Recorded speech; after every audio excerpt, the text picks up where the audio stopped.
Public speaker और life coach. एक बार मैं फिर से आपके पास आ गया हूं और आज मेरा जो टॉपिक है वो डायरेक्ट सेलिंग में कैसे जल्दी से जल्दी और ज़्यादा कामयाब हो सके। लेकिन उस टॉपिक्स पे जाने के पहले दोस्तों मैं आपको बताना चाहूँगा कि यदि अभी तक आपने मेरा चैनल सब्सक्राइब नहीं किया है तो सब्सक्राइब कर दे और बेल आइकन को प्रेस कर दे ताकि मेरा वीडियो जल्दी सबसे पहले आपके पास पहुंचे। और आप इस वीडियो को देखने के बाद कमेंट्स जरूर कीजिएगा क्योंकि आपका कमेंट्स बहुत ही महत्वपूर्ण है। दोस्तों मेरा पिछला 22 साल से ज़्यादा का नेटवर्क मार्केटिंग का अनुभव है और इसमें मैंने करीब 100 से ज़्यादा डायरेक्ट सेलिंग कंपनियों के लिए ट्रेनिंग भी किया है।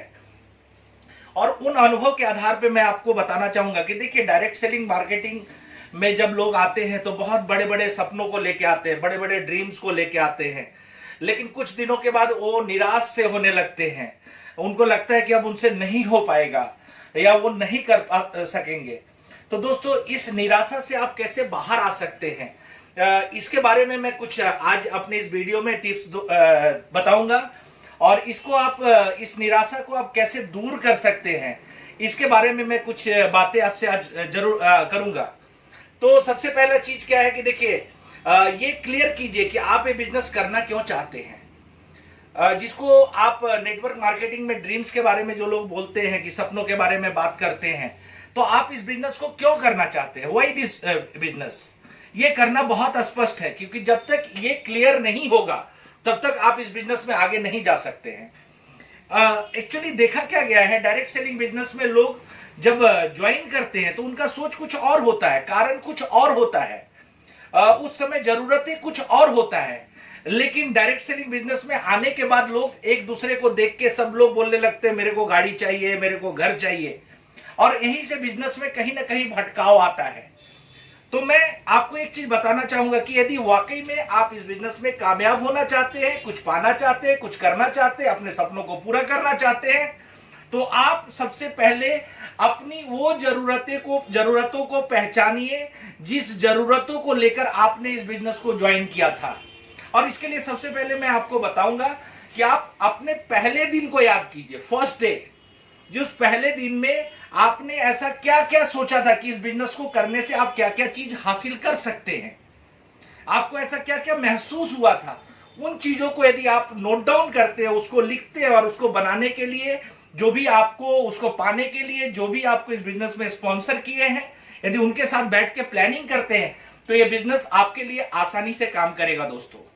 लेकिन इस बिजनेस में काम करने के लिए बोलते हैं कि this is the people's business, ये लोगों का बिजनेस है और पीपल्स बिजनेस में आपको लोगों को लाना पड़ेगा। अभी लोगों को लाने के लिए जो डायरेक्ट सेलिंग में सभी लीडर्स बताते हैं कि आपको लिस्ट बनाना चाहिए। शुरुआत के दौर में हम लोग कुछ लिस्ट तो बनाते हैं, लेकिन एक समय आते आते वो लिस्ट हमारा खत्म सा हो जाता है और हमको लगता है कि अब मेरे पास कोई जान पहचान के लोग हैं नहीं। तो मैं आपको बता रहा हूं कि लिस्ट को हमेशा लाइव रखिए। लिस्ट को लाइव रखने का सबसे बड़ा तरीका है कि आपको रेफरेंसेस लेना सीखिए। आप जिनके पास जाते हैं, जिनको प्लान बताते हैं, जिनको बिजनेस का प्रोडक्ट शेयर करते हैं, उनसे आप उनके जान पहचान के लोगों का नाम निकालिए और इससे क्या होगा कि आपका लिस्ट हमेशा एक्टिव होगा। ऑब्वियसली हर आदमी का जान पहचान एक सीमित ही होता है, एक लिमिट तक ही होता है, उसके बाद उसका जान पहचान खत्म होने लगता है। तो ये भी सच्चाई है कि हमेशा जैसे जैसे हम दिन गुजारते हैं, जैसे जैसे हमारा दिन बीतता है, तो नए नए लोगों से जान पहचान भी होता है। तो वो जो लोग नए नए लोग जो आपके जान पहचान में आते हैं, जो शामिल होते जाते हैं, उनको आपके लिस्ट में शामिल करना चाहिए। दूसरा, डायरेक्ट सेलिंग में एक चीज बोला जाता है कि जैसे आपने किसी को स्पॉन्सर किया, आपने अपने जैसे डाउनलाइन में कुछ लोगों को लेके आए, तो आपको अब उनके मतलब डाउनलाइन के लिस्ट में भी जाके काम करना चाहिए, जिसको बोला जाता है डिग डेप्थ। डिग डेप्थ, आप नीचे जाइए, नीचे जाइए, नीचे जाइए और नीचे जाइए। जिनको आपने इस बिजनेस में लेके आया है उनके लिस्ट के साथ जाके काम कीजिए।